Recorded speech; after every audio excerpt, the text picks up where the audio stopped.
And we are live, guys. Welcome to Staking Mondays. Today we have the guy who founded one of the biggest Bitcoin mining pools in 2013 and one of the biggest staking providers in 2018, founder of F2 Pool and Stakefish. Welcome, Chun Wang. Hello everyone. Founded one of the biggest Bitcoin mining pools in 2013 and one of the biggest staking providers. How are you doing? Yeah, very good. Good morning and good afternoon. Good to have you on the show. And today is going to be a special episode. You can, everyone watching now, make sure to stick around. You can win a Stakefish branded Ledger Nano X. Just drop your questions for Chun in the chat here, and we'll pick the best question at the end of the show. And best question gets one Ledger. So let's jump right into some lightning round questions here. Please answer as short as possible. What was your first investment outside of BTC and Ethereum? If it's speaking of cryptos, it was NFC Namecoin, which is the first altcoin and also the first blockchain after Bitcoin. And usually I try to avoid to use the word investment because I buy coins, I sell coins, I hold coins. I also use the Lightning Network for my phone bills and use USDC to book flights, but I do not invest in them. So Namecoin was launched in April 2011.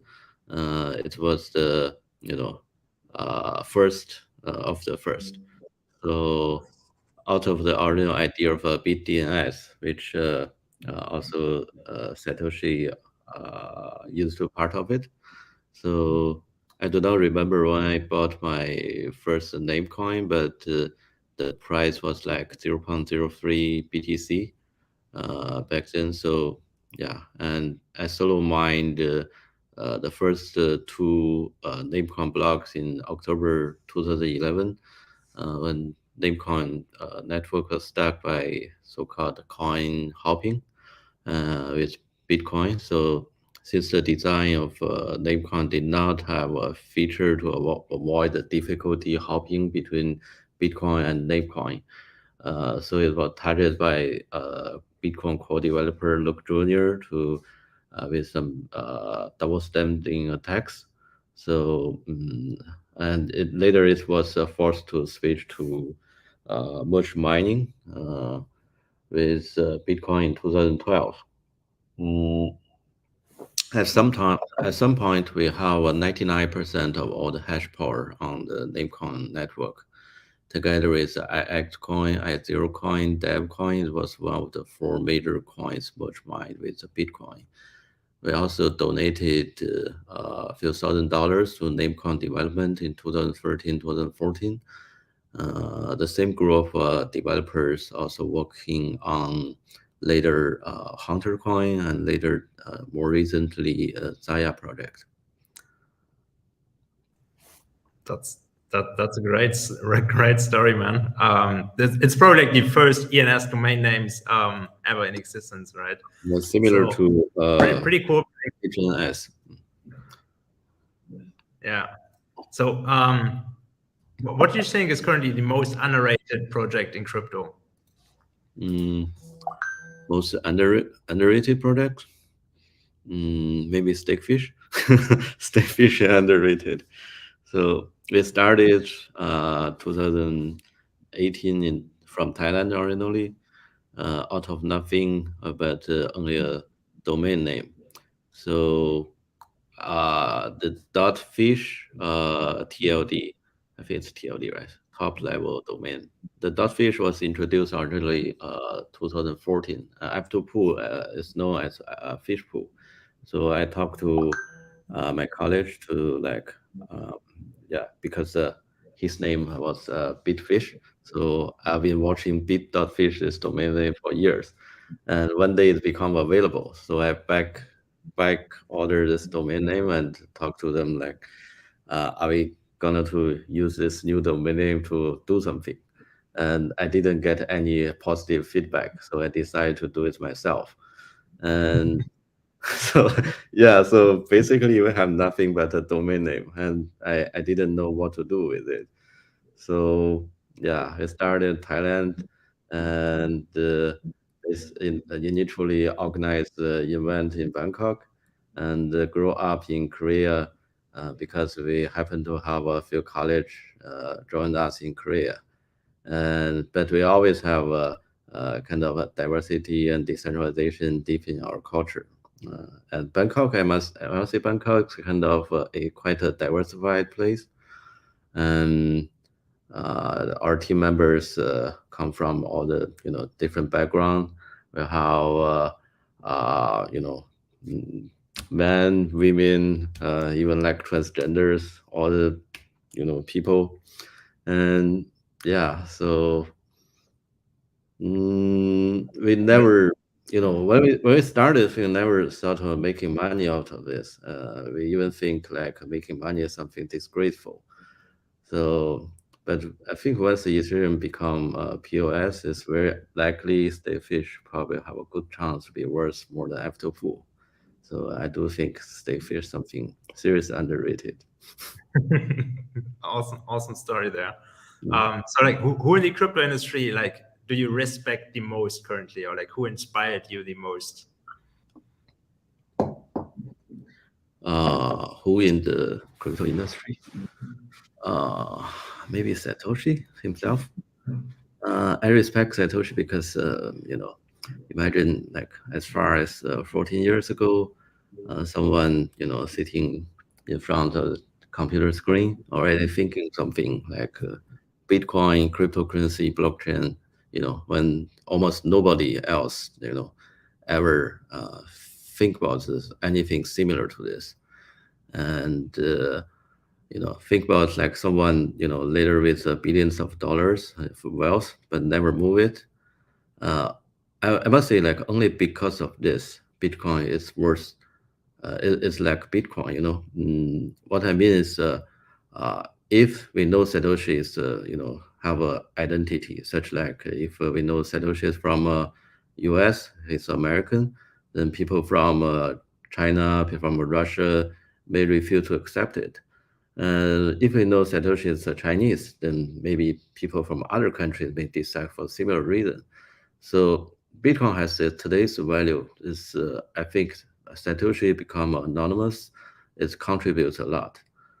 And for second person, I must say I respect the most probably Vitalik, and his I must say investing in Bitcoin, you are investing against inflation.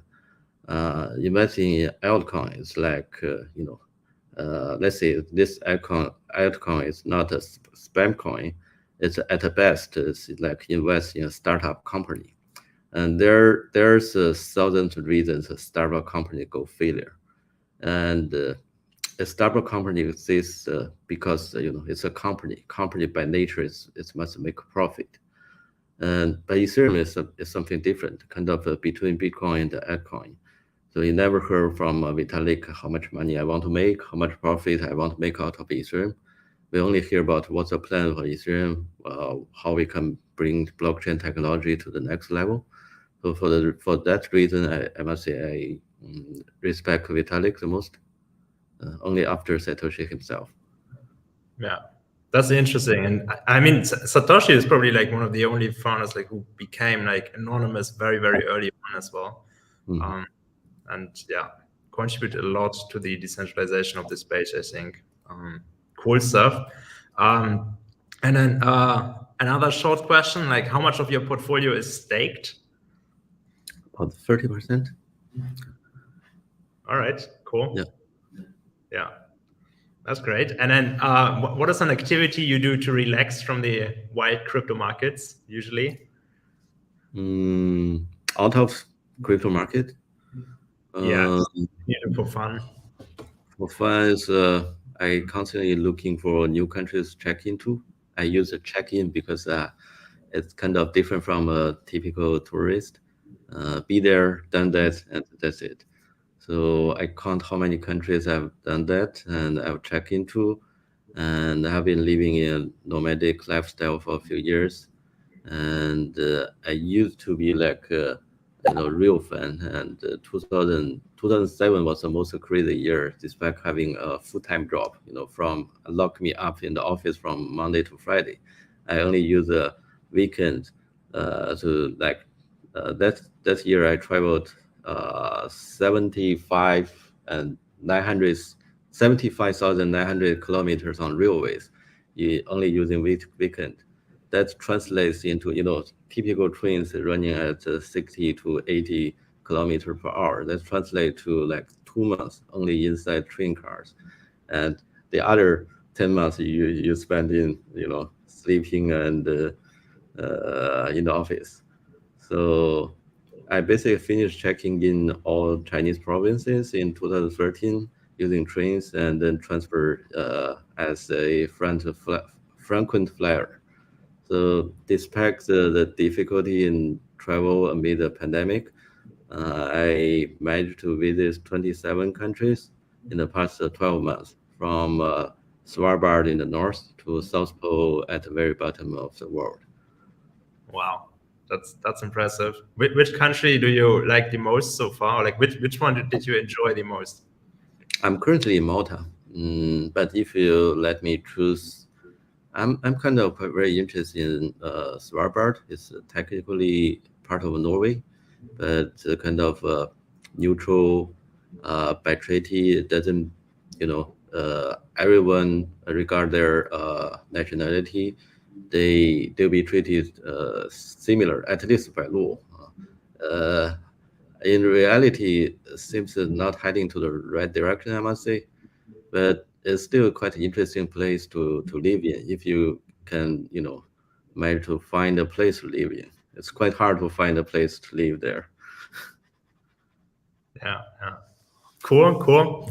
Great stuff. Great intro here. And yeah, guys, stay with us. Today we're going to talk more about staking versus mining. We're going to talk about industry trends in general, and also about the new Ethereum staking solution that you just launched for Ethereum with Stakefish. And yeah, make sure to drop some questions in the chat here.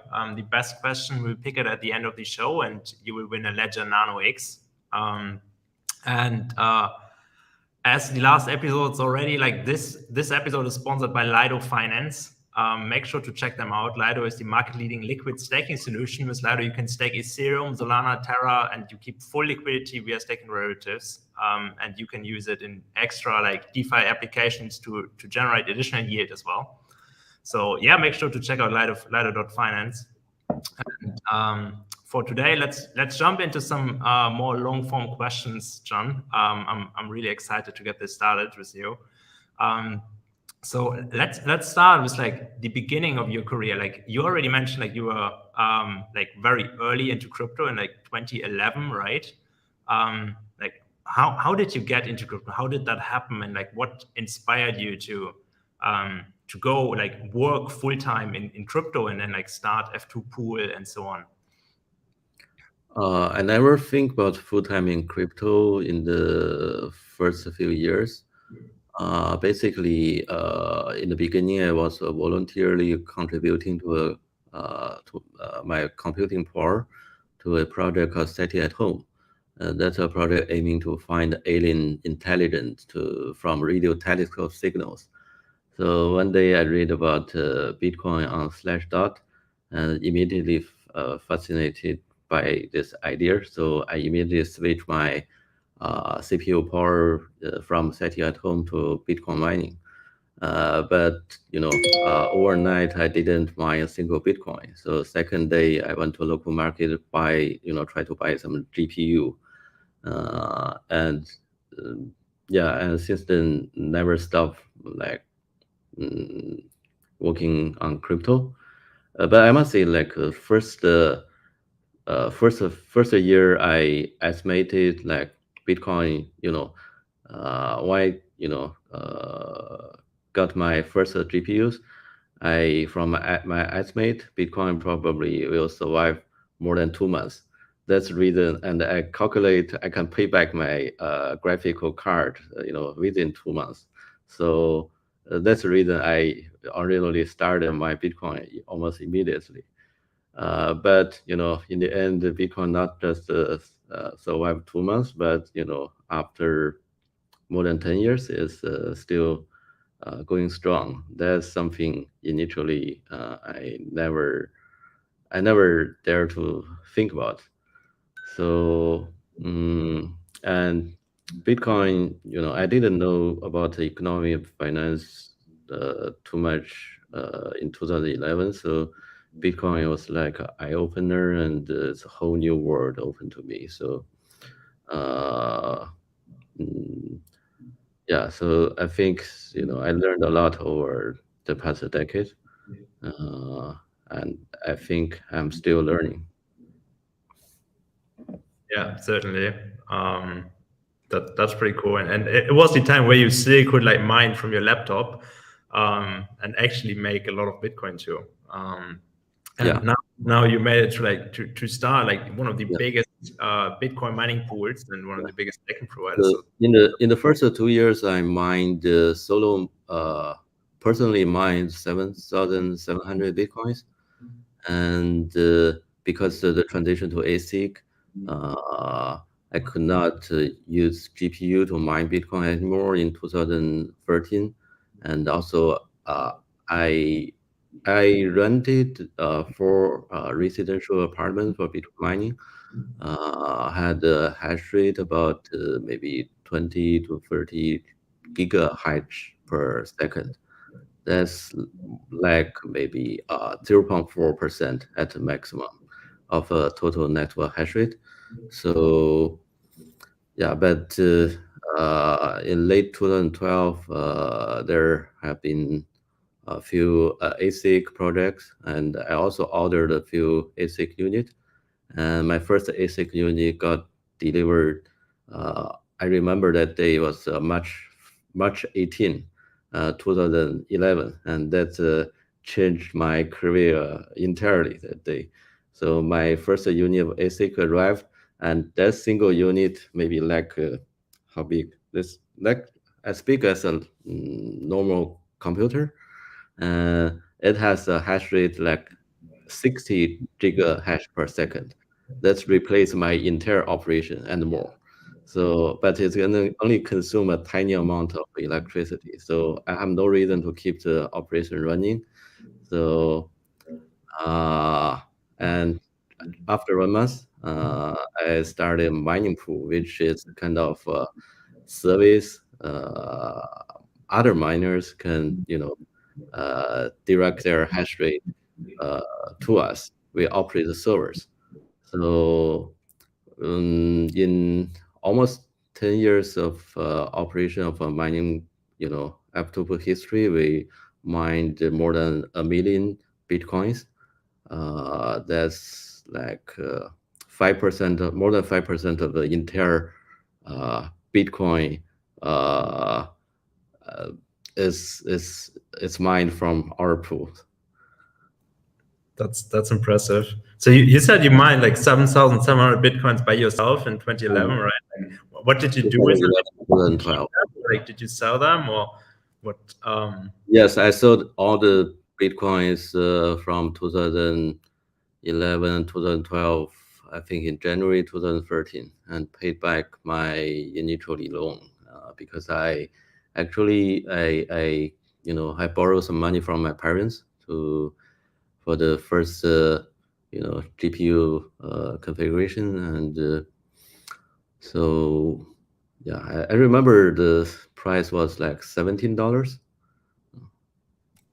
Yeah, nice. So that was a good profit. I mean, in 11, there wasn't even markets for it, right? So it was Yeah. basically for Yeah. free. And then that's all. Fortunately, mining pool, like we can also have a small percentage kept by ourselves, and we can keep making Bitcoin. That's a better thing you can do actually.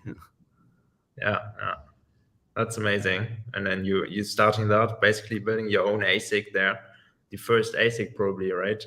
Hmm.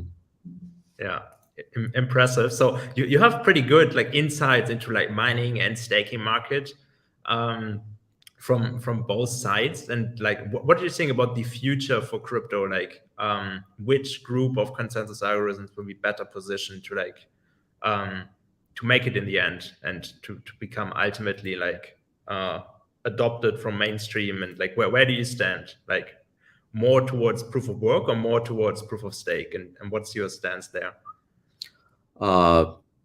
We were at the center of the stage of in Bitcoin community back in 2015, 2016 for the reason scaling. So from that experience, I would say Bitcoin will remain POW. There's almost zero chance like Bitcoin makes such a big transfer from POW. But it seems like a major other cryptocurrencies, uh, you know, probably either be POS or at some time maybe transfer into POS. I heard like even Dogecoin community have planned to transfer to POS. So, and there have been little innovation going on in the POW world. So people argue like the energy usage or Bitcoin mining is somewhat valid. But on the other hand, I think I kind of personally, I do not worry about the energy usage that much because there's infinite amount of energy in the universe. I do believe the universe is infinite. So if that case, the total amount of energy uh, probably, I mean, the usable energy probably also be infinite. So it's all about how you gonna use this energy. You burn coal, you burn oil. That's one way to use the energy, and but there's a lot of other ways to find the energy. So I mean, it probably Bitcoin will have good reason for us to uh, improve our energy industry. There's the kind of opportunity to the energy industry to evolve. Bitcoin will give a lot of uh, uh, use scenarios like traditional energy cannot give us. Such like mm, I happen to got some idea, maybe like let's say uh, wind energy in the middle of the ocean, maybe Pacific. Uh, you cannot transmit this energy anywhere for residential, for industrial use, big to land. But if you can imagine, you set up a Bitcoin mining facilities in the middle of the Pacific Ocean and use windmills, wind turbines to generate energy and use the energy right in the middle of Pacific Ocean. It's kind of a virtual load balancer. You mine one Bitcoin in the middle of Pacific, and someone else will mine one less Bitcoin elsewhere. A kind of energy load balancer without a physical infrastructure. Something like this, I think Bitcoin could like make some of we never probably will never imagine like make it possible. Uh, yeah, so I think it's not necessarily the best thing.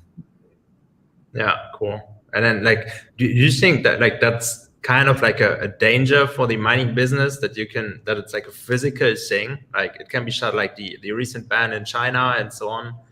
Um, do you think the general business is in danger there, or like you mean it will go offshore, or like there are endless possibilities, or how do you see that? Mm, I haven't been China for a few years, so yeah, so I had a few tweets regarding this. Up to Poo have been working on decentralized sale for a few years already, and I personally moved to Thailand in 2015, and then I went to Korea. But now I'm living kind of full decentralized and region neutral lifestyle, based in no countries. So I think generally the China ban probably the good news. Maybe not short term, but in the long term, it definitely is the good news. Bitcoin is about freedom, and the security. By operator mining operation, you basically to secure the Bitcoin network. So the security of a Bitcoin must be controlled in, free-minded and decentralized people. So it probably is not something China shares with us.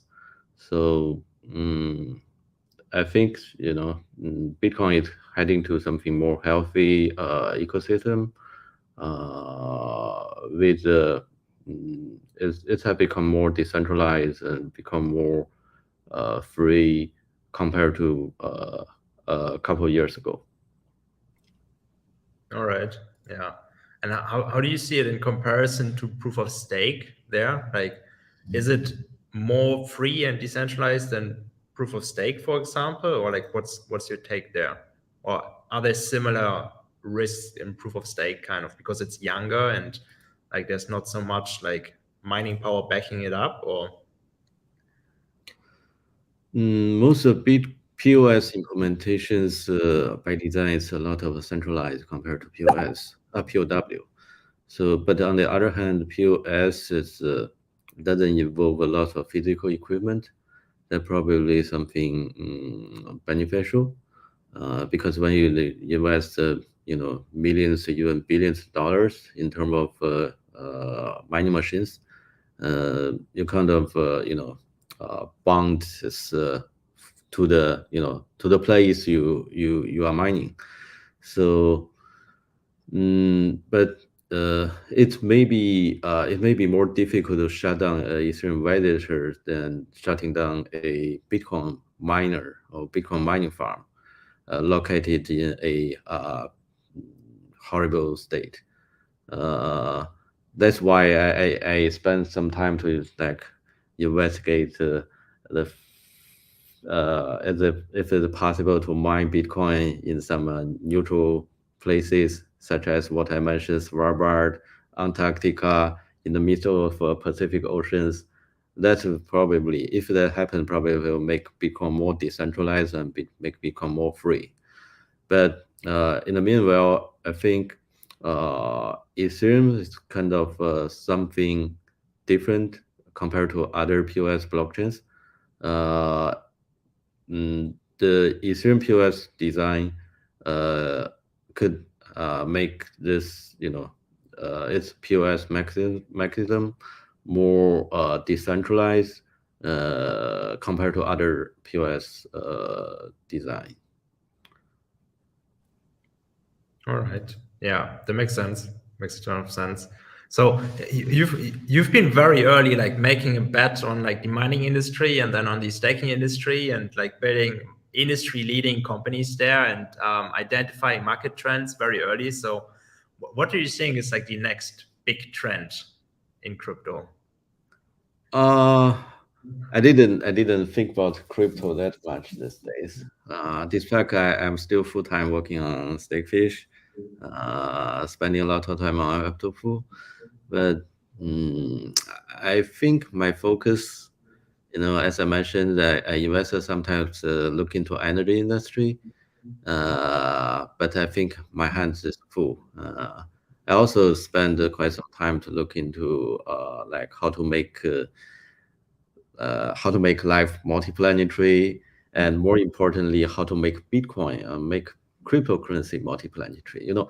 I think in the next couple of decades, we have good chance to like become multiplanetary. We'll probably see human landing on Mars in the next 20 years, but what currency Mars will use, what currency Martians will use. I think if we can make something like cryptocurrency or say Bitcoin to be the currency of Mars, that's I must say that's something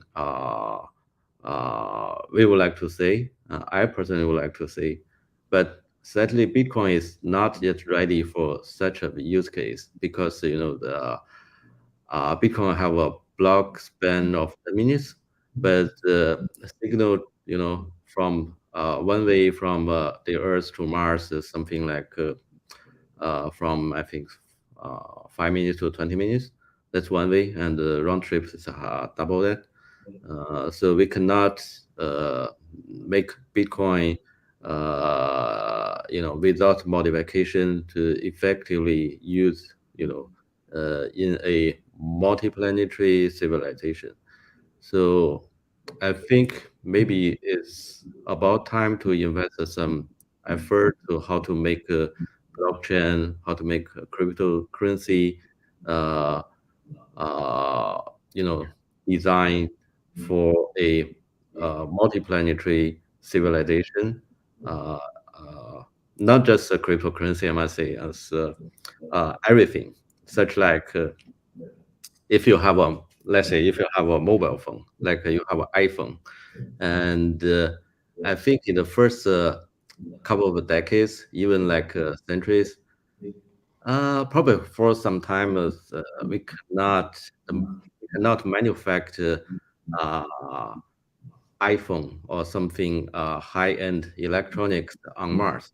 So it takes a Martian people 26 months to get a new generation for iPhone.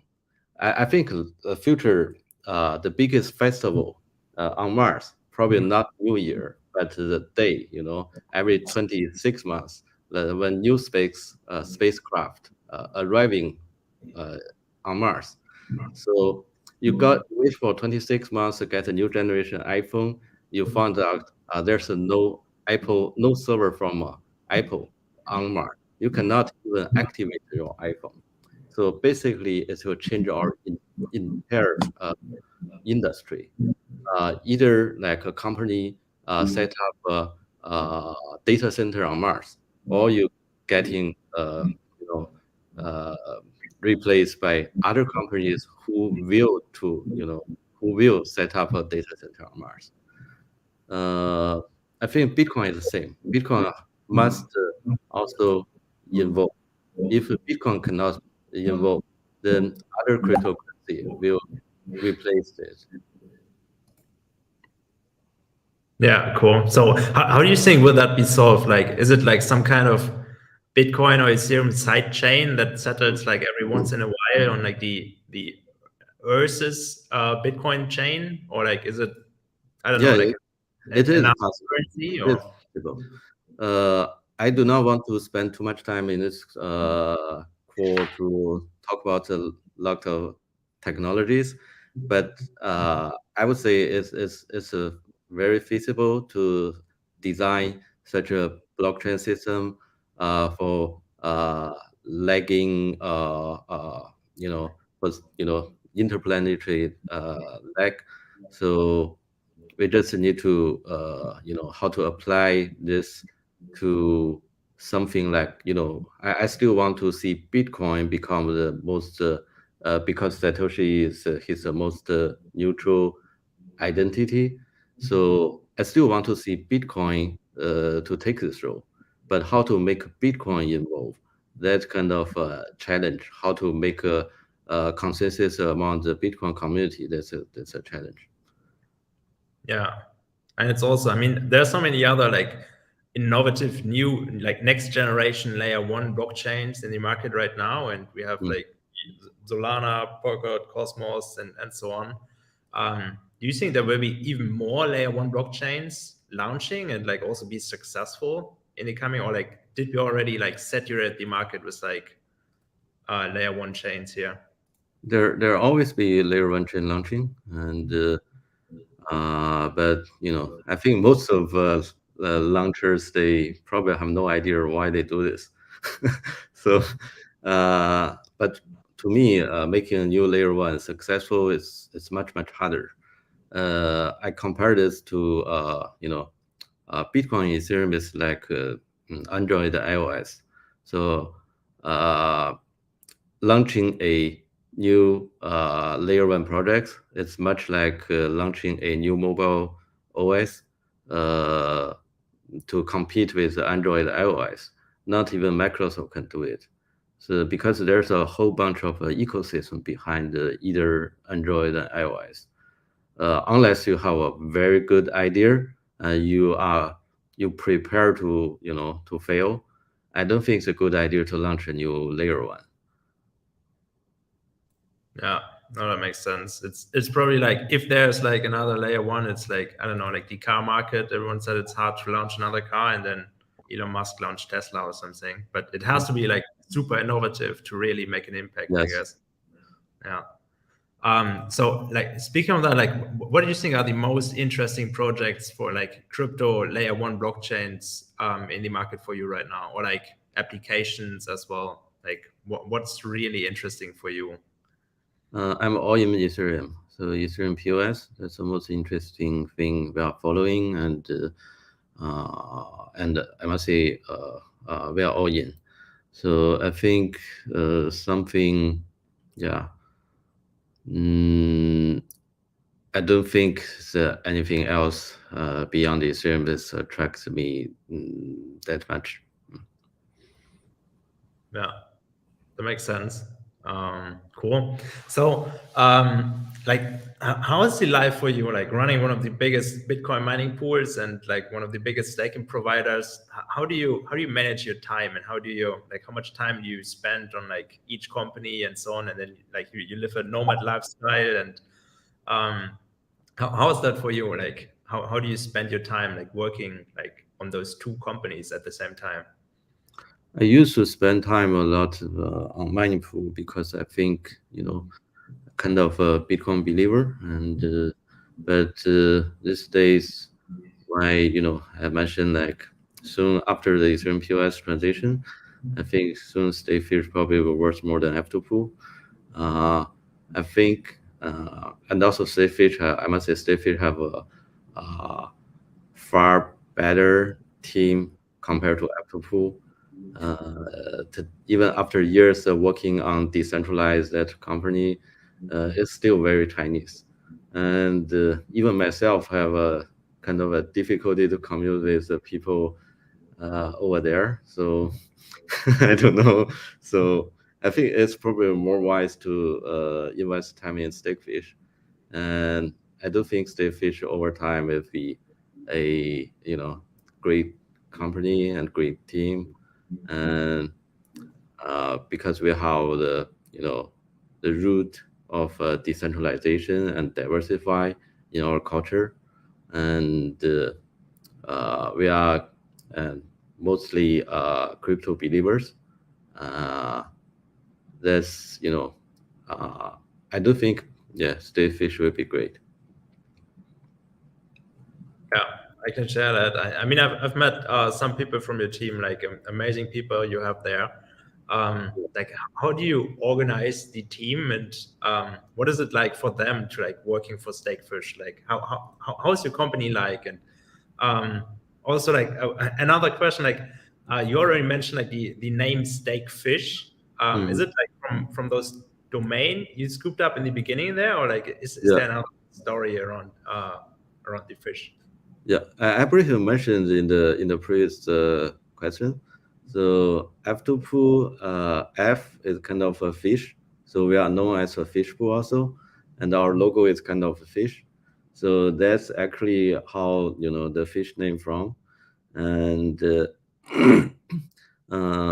in the beginning, I secured a domain name called bit.fish, and we didn't know what to do, but uh, you know, uh, eventually we found something like staking, and I think, yeah, that's why like basically we renamed ourselves from Bitfish to Stakefish in 2019. So, and I think we'll probably, I must say, focus on staking, and it's actually, to me, it's a very similar thing Aptopo is doing. Both mining and staking is secure the blockchain, and uh, generate new coins. We are serving like mm, I must say money printer to fiat. So. mm but on the other hand, we are working on the lower level, and it's us to connect to P2P, the real P2P network of different blockchains, and that's very different from other products such as DeFi, such as NFTs, higher level application level things. So without other, I must say, without exchange, without DeFi, you see blockchain still exist, but without block producers, blockchain cannot, blockchain will stop working at all. So I think that's our responsibility. That's something very important to both POW, to both POS, and to both Bitcoin, Ethereum, and other cryptocurrencies. Yeah, it is like the core infrastructure of every blockchain. Yes, and that's our responsibility, and this I must say it's a huge responsibility, and the security of Bitcoin, Ethereum, and other blockchains must be in the hand of good people, and if not that, then you'll see everything, all the accent on top is could be at risk. Yeah. And also like as a I mean another foundational layer of like every blockchain is like open source tooling, I would say. And you had like this fascinating idea about like grant.fish, which is like for the Cosmos ecosystem, like funding like public goods. Maybe like how did you come up with that, and how does it work? Grant.fish. It's also like about like how we originally started. When we started in 2018, we didn't know what to do, and I had the idea of staking in mind already. Actually, as far as 2017, after talking with the Ethereum people, but generally I didn't know what to do, and but we kind of make like something profit making or profit seeking, something shameful. So we only have a whole idea like how to contribute to community. So yeah, that's the idea what how it come from. It's much like a side project. These days we also contribute to other projects such as we make something to Dogecoin. We also secretly operate a unofficial website for Dogecoin called dogecoin.org. Make movies for Dogecoin. We also contribute to Gitcoin, and something like it doesn't have directly involved to profit. I must say today we are we are we are actually break even only because the bull market, and probably partly because we never think about like how to make a profit. Just do it and don't think too much beyond that. If you like make something make a goal like I want to be the world's most wealthiest person. Most probably you won't be like that. I want to be, so just do something and try to get something done, and don't think too much beyond that. Yeah, I can see you definitely have a lot of fun at Stakefish as well. So that's great to see, and you do a lot for the ecosystem. Like, what do you think about like the recent consolidation in the staking market, like Stake getting bought by Kraken and Bison Trails by Coinbase and so on? Like, is that something you think you could get acquired, or you would acquire someone else as well by any chance? And what's your feeling on the general like consolidation of like kind of more centralization in the market? Is it do you see it as a risk or like as an opportunity?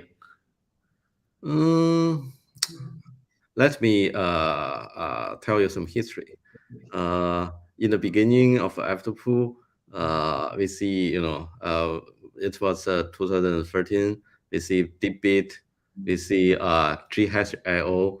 They are like giant. It's one day, someday GHIO Bit, they even take 40% of Bitcoin network hash rate, and some people think it's the end of the world. And we also see Bitmain, Antpool, BTC.com. What's another mining pool's name? I even forget about that. What's the name of it? They have a two-letter.com name. Kind of. We think we at some point we were over, but in the end of the day, all these competitors, either they disappeared or they are gone. So it's kind of a last man standing. So at Stakefish doesn't have a plan to sell to any big buddies, I must say, because I think the community need the independent staking provider. We just do what we believe so, and trying to not think too much. As it's more like inward looking compared to like always learn from your competitors, always copy your competitors. It's always our competitor copy from us. Yeah, that's cool. All right, and then so you just recently launched like a new Ethereum 2.0 staking service, or like relaunched. You already had one before. Like, maybe you can talk us a little bit through that. Like, how does it work, and how is it differentiated from other staking service solutions for Ethereum? So, if anyone like considering to stake their ETH, like why should they go for Stakefish? We are compared to Lido, compared to Rocket Pool, we are operate at a much lower level. We are trying to only add a thin layer on top of the ordinary Ethereum staking protocol. So that's a different. I think we'll keep like working on infrastructure level. That is Stakefish, and I think next we'll make the service much better from a design perspective. Also, like we're trying to unify the whole bunch. Like you can create a validator, you can stake as little as 0.1 ETH. But I think later we'll make a unified dashboard so people can do the both in the same user interface. That's a plan for maybe the first half of 2022. Hopefully we can get it done. Yeah, cool. And like how will that solution emerge when like when Ethereum merges with Ethereum 2.0 and Ethereum, like it becomes like main proof of stake. How will you serve that market, and how like will it be the same solution, or how will that look like? I think when the merger happen, when we'll see real transactions. From our mining experience, MEV has played a majority, a major role of I must say, block producing. As a staking provider, we must also invest invest our effort into MEV, and there's a huge chance, and I must say have big challenge like to do it in the right way, and it's have a direct impact on how your validating performance. There are also some plan from Ethereum developers to have a plan to separate block producing with block assembler. So we are also very closely follow the trend, see what we can do and how it impact our service. Yeah, cool. And what's your general take on the Ethereum staking market? Like, do you think it will be moving more towards like liquid staking, and liquid staking getting like the biggest market share, or like entire market share even. And like, yeah, how would that look like? And like, what do you think about like those like layer zero networks, like FB network or OBOL in the works there? Like, how do you think that will emerge over time, evolve over time? I think eventually things will become, unfortunately, more centralized. It's already very centralized. The biggest player have almost 10%.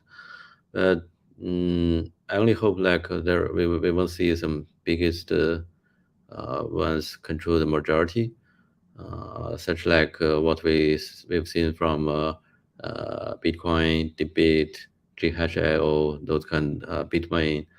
But I must say, Stakefish here to guard the decentralization of the Ethereum and other blockchains, and will probably, I must say, we will never like try to be the majority, and will if that day will happen, like, we will probably will you cannot as for Ethereum, you cannot take the all the pies. So I also hope like the whole Ethereum ecosystem like could be healthy, and yeah, pretty much that's it. Yeah. Cool. Yeah, I mean, I love what you're doing at Stakefish. It's pretty impressive, and like always keeping decentralization in mind. And it's like very like, it feels very grassroots, but you do it very professional. And yeah, I really like it. And like, what are the other things that you're currently working on, or like anything else exciting on your roadmap that you guys do currently? Kind of. I think probably what they frequently do is validating and running nodes, made by other projects. But I think we should next invest effort, how different networks, how they actually work, how to. There's a lot of data involved. We need to look into all these data. Uh, there's I must say there's a huge amount of tasks on our backlog. Uh, we are what's blocking our process so far is we have a very limited. Our team is not big enough, so we have a very limited resource. So for the same reason, we are actively hiring, and we're always hiring the talent. Yeah, so we have a you know aim to like provide more like make it more data incentive. So this what we're gonna do in the next year also. That's awesome. Cool. Great stuff. So let's move over to the community questions, and we have a winner here chosen for the Ledger Nano X giveaway, and it's Dan Popper. Congratulations to you. And his question is like, I know you guys are experts in staking, but it would be really interesting to hear your views regarding DeFi. So how will DeFi evolve, and will you see more institutions joining the market? And yeah, I think it's really interesting to have your take from like the staking. Like, you're very into Bitcoin and Ethereum, and I would also be interested in like how do you see DeFi, for example, on Bitcoin, because you mentioned Bitcoin would be very yeah, or you would like to see Bitcoin as like the dominant cryptocurrency, right? Like, what's your take there? I mentioned I only stake my 30% of portfolio. That means like actually I stake almost 100% my liquid portfolio. The other 70% is Bitcoin. I cannot move it. I cannot stake it. So yeah. And staking, I mean, infrastructure staking is kind of different from DeFi staking, but despite they use the same word staking. But on the other hand, they also compete with each other. Like say, if some DeFi project offer you 10% of APY, but infrastructure staking, like Beacon Chain, only offer you 5%, then you have a choice. Should I stake my token with DeFi project or should I stake with Beacon Chain? But you need to also take a risk in consideration. If a DeFi project going wrong, there's almost zero chance like we see another DAO event on Ethereum. We probably won't see like a Ethereum rollback because of this. But if we have some serious bug on Beacon Chain, I think maybe we'll have to fix it. So the risk is different. Uh, if you are like big whale, you probably feel more comfortable stake 1,000 for ETH on Beacon Chain compared to random DeFi projects. Despite the latter give you a far better APY or profit. Yeah, that's cool. So how do you stand like towards the like MEV? You mentioned MEV earlier as well. You I see that? forgot to mention that staking with Stakefish, because we are working on a lower level, there are lower chance our service going wrong. If you're staking with some other ETH staking service, such as higher level like DeFi like project, then there have a risk on also on smart contract level. So that's what Stakefish different from other ETH staking services. Yeah, and I mean the cool thing is like you are like closer to the roots kind of, but you can still stake with 0.1 ETH with Stakefish, right? Mm-hmm. So that's pretty significant. Mm-hmm. Yeah. So yeah, I want to ask about the MEV. You mentioned it earlier. Is that something you consider for Stakefish as well as like a potential business model as well to like tap into Yeah. MEV markets on Yeah. proof of stake? And because you also probably have like quite some experience from the proof of work mining as well, like with MEV, I guess, Mm-hmm. right? Yeah, it's very important to the profit, but I think someday maybe we'll see on popular level, uh, you know, probably be separated from block producing.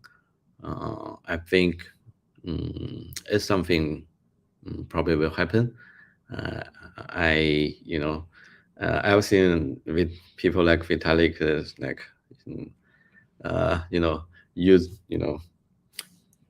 think very hard to like how to kick us out of the business, just like how he did to like POW miners. But I think uh, if that happens, this I think the ecosystem only make the ecosystem more interesting. Uh, it doesn't mean like we only can operate block producing.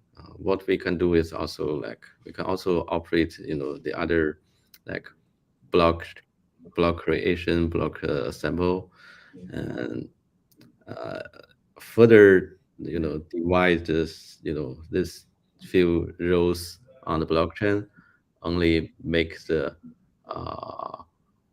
the thing more mature and more uh, secure. I think it's and more decentralized, and I think it's a very good thing, interesting to